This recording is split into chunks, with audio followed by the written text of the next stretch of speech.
Hello friends, എല്ലാവർക്കും എൻ്റെ YouTube ചാനലിലേക്ക് സ്വാഗതം. ഇന്ന് ഞാൻ വന്നിട്ടുള്ളത് കഴിഞ്ഞ വീഡിയോൻ്റെ ഒരു ബാലൻസ് ആയിട്ടാണ്. അതായത് കഴിഞ്ഞ വീഡിയോയിൽ ഞാൻ പറഞ്ഞിട്ടുണ്ടായിരുന്നത് പ്രിൻസിപ്പിൾസ് ഓഫ് ഇക്കണോമിക്സ് എന്ന് പറഞ്ഞിട്ടുള്ള ഒരു മൊഡ്യൂളിൻ്റെ സിലബസ് ഡിസ്കഷനായിട്ടായിരുന്നു. FYUGPയുടെ എക്കണോമിക് ഹോണർ ഡിഗ്രിയുടെ ഫസ്റ്റ് സെമസ്റ്ററിൻ്റെ ഫസ്റ്റ് മൊഡ്യൂളാണ് വരുന്നത്. ഫസ്റ്റ് സെമസ്റ്ററിൽ ഏറ്റവും ഇമ്പോർട്ടൻ്റ് ആയിട്ടുള്ള ഒരു സബ്ജക്റ്റാണ് പ്രിൻസിപ്പിൾസ് ഓഫ് ഇക്കണോമിക്സ്. അതിൻ്റെ ഫസ്റ്റ് മൊഡ്യൂളിൻ്റെ സിലബസ് ഡിസ്കഷൻ ആയിരുന്നു. ഇനിയിപ്പം അതിൻ്റെ സിലബസ് പ്രകാരം നമുക്ക് എന്തൊക്കെയാണെന്നൊന്ന് ഡീറ്റെയിൽ ആയിട്ട് ബാക്കി നോക്കാം. അതിൽ വരുന്ന കണ്ടൻറ് വൈസ് എങ്ങനെയാണെന്ന് നോക്കാം. അപ്പോൾ ഞാൻ ഈ കണ്ടൻറ് എന്ന് പറയുമ്പം ഇതിൽ വരുന്നത് ഞാൻ പറഞ്ഞു നേരത്തെ തന്നെ ബേസിക് പ്രിൻസിപ്പിൾസ് ഓഫ് ഇക്കണോമിക്സ് ആണ് ഡിസ്കസ് ചെയ്യുന്നത്. അപ്പം ബേസിക് പ്രിൻസിപ്പിൾസ് ഓഫ് ഇക്കണോമിക്സ് എന്ന് പറയുന്നത് ഞാൻ 10 പ്രിൻസിപ്പിൾസാണ് ഡിസ്കസ് ചെയ്യുന്നത് ഇവിടെ കേട്ടോ. മെയിനായിട്ട് വരുന്ന 10 പ്രിൻസിപ്പിൾസ്. ഈ 10 പ്രിൻസിപ്പിൾസ് 3 കാറ്റഗറീൻ്റെ ഉള്ളിലായിട്ടാണ് നമ്മൾ പഠിക്കുന്നതെന്ന് ഞാൻ കഴിഞ്ഞ ദിവസം പറഞ്ഞു. അപ്പം നമ്മൾ ഈ 3 കാറ്റഗറി ഒരുമിച്ച് നമ്മൾ പറയുകയാണെങ്കിൽ അത് ഒരു ലെങ്തി വീഡിയോ ആയി പോവും. അതുകൊണ്ട് ഞാൻ 3 പാർട്ടാക്കിയിട്ടായിരിക്കും ഇത് ഡിസ്കസ് ചെയ്യുന്നുണ്ടാവുക. അപ്പം first part, second part, third part എന്ന് പറഞ്ഞിട്ട് ഞാൻ യൂട്യൂബിൽ അപ്ലോഡ് ചെയ്യുന്നതായിരിക്കും വീഡിയോസ്. ഓക്കെ, നമുക്ക് വീഡിയോയിലേക്ക് കിടക്കാം. ഫസ്റ്റ് കാറ്റഗറി വരുന്നത് ഹൗ പീപ്പിൾ മേക്ക് ഡിസിഷൻസ്. അപ്പം അതിൽ വരുന്ന ഫസ്റ്റ് പ്രിൻസിപ്പിളാണ് people face trade offs. People face trade offs.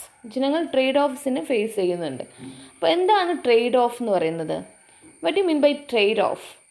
Trade-off refers to the situations where in order to gain something, another thing must be given up. അതായത് ഒരു കാര്യം നമ്മൾ gain ചെയ്യുമ്പോൾ മറ്റൊരു കാര്യം നമ്മൾ എന്ത് ചെയ്യേണ്ടി വരും? വിട്ടു കൊടുക്കേണ്ടി വരും. അങ്ങനെ വരുന്ന സിറ്റുവേഷൻസ് ആണ് ട്രേഡ് ഓഫ്സ് എന്ന് പറയുന്നത്. എന്താണ്? Trade-off refers to the situations where in order to gain something another thing must be given up. Easy അല്ലേ? അത്രയേ ഉള്ളൂ. എന്താണ് face trade off? People's face trade off എന്താണെന്ന് നമ്മൾ പറഞ്ഞു. ട്രേഡ് ഓഫ് എന്താണെന്ന് പറഞ്ഞു. അപ്പോൾ നമ്മൾ ഒരു ഡിസിഷൻ, ഒരു എക്കണോമിക് ഡിസിഷൻ എടുക്കുന്ന സമയത്ത് ഈ ട്രേഡ് ഓഫ്സിനെ കുറിച്ച് നല്ല പ്രോപ്പറായിട്ടുള്ള അണ്ടർസ്റ്റാൻഡിങ് ഉണ്ടായിരിക്കണം അല്ലേ? ഇക്കണോമിക് ഏജൻസ് ഡിസിഷൻ മേക്ക് ചെയ്യുന്ന സമയത്ത് ഈ ഇക്കണോമിയിലുള്ള ട്രേഡ് ഓഫ്സിനെ കുറിച്ച് നല്ല ബോധം ഉണ്ടായിരിക്കണം. അപ്പോൾ എക്സാമ്പിൾ നോക്കാം നമുക്ക്. First example, trade off between guns and butter. ഇവിടെ ഈ ഗൺസ് ആൻഡ് ബട്ടർ എന്ന് നമ്മളൊരു സൂചനാത്മകമായിട്ടാണ് ഇത് യൂസ് ചെയ്യുന്നത്. ഹിൻ്റായിട്ട് യൂസ് ചെയ്യുന്നതാണ് കേട്ടോ. Guns and butter. ഗൺ നമ്മൾ എന്തിനെയാണ് പ്രതിനിധീകരിക്കുന്നതെന്ന് വെച്ചാൽ നാഷണൽ ഡിഫെൻസിനെയും ബട്ടർ കൺസ്യൂമർ ഗുഡ്സിനെ മൊത്തത്തിലാണ് ഇവിടെ എന്ത് ചെയ്യുന്നത്? റെപ്രസെൻ്റ് ചെയ്യുന്നത്. Okay, the more a society spend on national defence, അതായത് guns, the less it can spend on consumer goods, അതായത് ബട്ടർ. നമ്മൾ കൂടുതലും നാഷണൽ ഡിഫെൻസിനെ കോൺസെൻട്രേറ്റ് ചെയ്തിട്ടാണ് സ്പെൻഡിങ് ചെയ്യുന്നതെങ്കിൽ നമ്മൾ എന്ത് ചെയ്യേണ്ടി വരും?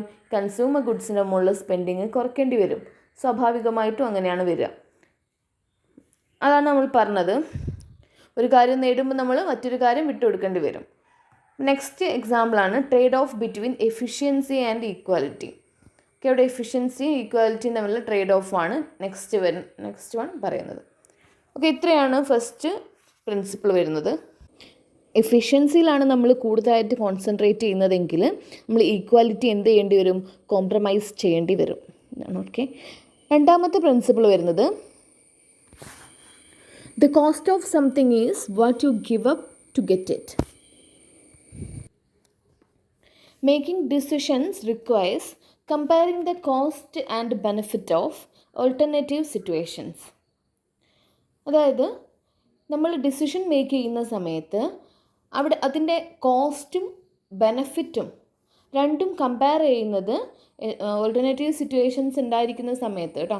ഒന്നിലധികം സിറ്റുവേഷൻസ് ഉണ്ടായി ഒരേപോലത്തെ സിറ്റുവേഷൻസ് വരുമ്പോൾ require comparing the cost and benefit alternative situations. If the benefit outweighed the cost the action is considered worth. അതായത് കോസ്റ്റിനേക്കാൾ ബെനഫിറ്റാണ് കൂടുതലായിട്ട് ഔട്ട്വെയ്റ്റ് ആയിട്ട് നിൽക്കുന്നതെങ്കിൽ ആ ഡിസിഷൻ അല്ലെങ്കിൽ ആ ഒരു ആക്ഷൻ വർത്താണെന്ന് നമുക്ക് പറയാൻ പറ്റും. ഓക്കെ, ഇവിടെ ഓപ്പർച്യൂണിറ്റി കോസ്റ്റ് എന്താണെന്നുള്ളൊരു കാര്യം കൂടി നമ്മൾ മനസ്സിലാക്കി വെക്കണം. ഓപ്പർച്യൂണിറ്റി കോസ്റ്റ് എന്ന് വെച്ചാൽ എന്താണ്? The value of next best alternative when we making A choice.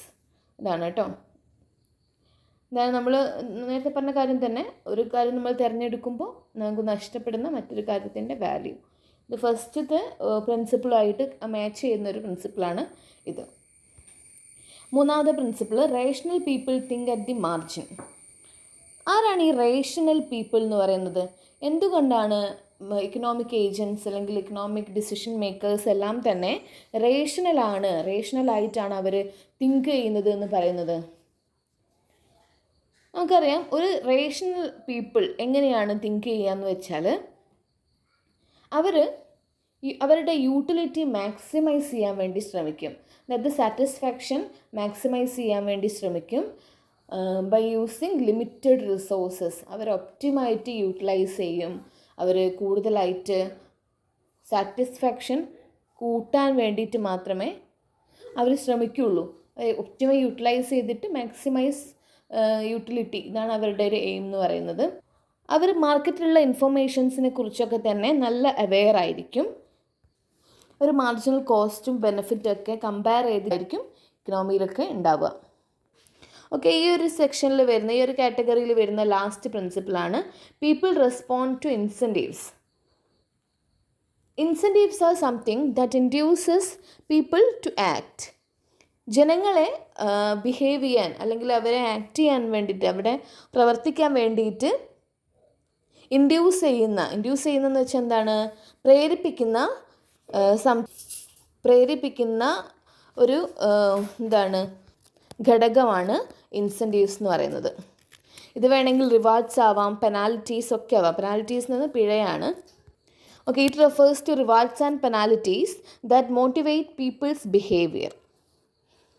Okay, example എന്താ നോക്കാം. Example, when the price of a commodity increases people decide to lower its consumption. ഒരു ഇൻസെൻറ്റീവ് നമ്മളവിടെ വെക്കുകയാണ്, price of a commodity increases. അപ്പം അത് രണ്ട് തരത്തിൽ നമ്മളെ എന്ത് ചെയ്യുന്നുണ്ട്? ബൂസ്റ്റ് ചെയ്യുന്നുണ്ട്. ഒന്ന്, കൺസംഷൻ ലോവർ ചെയ്യാൻ പീപ്പിളിനെ പ്രേരിപ്പിക്കുന്നു, അല്ലേ? നമ്മളിപ്പോൾ ഒരു സാധനത്തിൻ്റെ പ്രൈസ് കൂടിയാൽ നമ്മളത് കൂടുതൽ വാങ്ങിക്കുമോ? ഇല്ല, കൺസംഷൻ കുറയ്ക്കും.